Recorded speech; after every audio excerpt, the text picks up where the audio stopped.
আসসালামু আলাইকুম, welcome to my YouTube channel.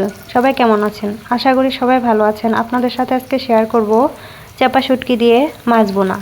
তো এখানে আমি তেল পরিমাণ মতো নিয়ে নিয়েছি ও পেঁয়াজ দিয়ে দিয়েছি বেশি করে, কারণ চাপা ভুনায় পেঁয়াজটা একটু বেশি দিতে হয়।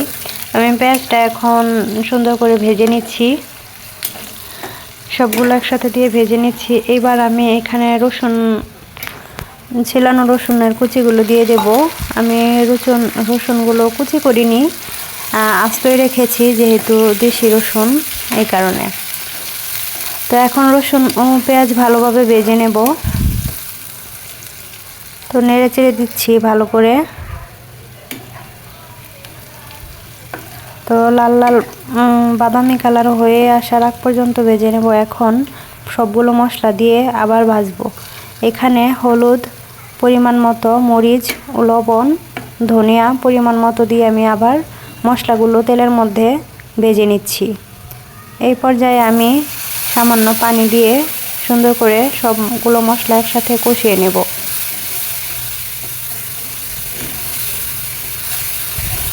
তো ততক্ষণ পর্যন্ত এটা কষাবো যতক্ষণ না পর্যন্ত মশলার কাঁচা গন্ধটা চলে না যায় এবং যে তেলটা উপরে ভেসে না আসে ততক্ষণ পর্যন্ত এটা আমি ভালোভাবে কষিয়ে নেব। তো এই পর্যায়ে আমি আগে থাকা পরিষ্কার করে রাখা চাপা শুটকিগুলো আমি দিয়ে দিলাম। এখন ভালোভাবে মশলার সাথে মিশিয়ে কষিয়ে নেব চাপা শুটকিটাও। তো ততক্ষণ পর্যন্ত কষাবো যতক্ষণ না পর্যন্ত শুটকিটা একদম ফুলে ফুলে আসে। তো এই পর্যায়ে আমি আগে থেকে ভেজে রাখা ও কাটা ছাড়িয়ে রাখা পাঙ্গাস মাছ দিয়ে দিয়েছি। তো চাপা শুটকির সাথে মাছ দিয়ে ভুনা করলে পাঙ্গাসই আমার কাছে ভালো লাগে, যেহেতু তেমন কাটা থাকে না।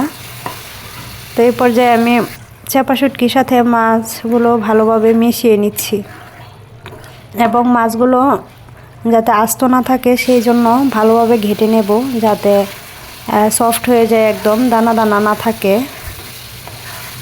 একে ভালোভাবে নাড়িয়ে চাড়িয়ে নিচ্ছি।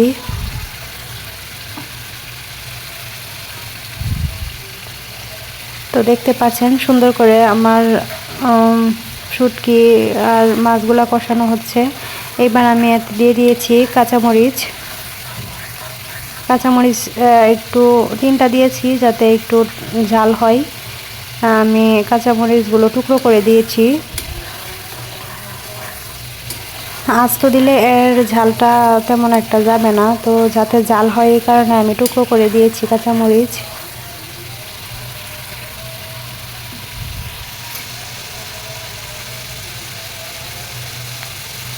তো এখন হতে থাকছে। তো এই পর্যায়ে আমি এখানে ধনেপাতা অ্যাড করব। ধনেপাতা অ্যাড করার পরে আমি ভালোভাবে আবার নাড়িয়ে মিশিয়ে নেব ধনেপাতাগুলো। এই যে আমি ভালোভাবে মিশিয়ে নিচ্ছি। তো ধনেপাতা দিলে স্মেলটা অনেক ভালো আসে।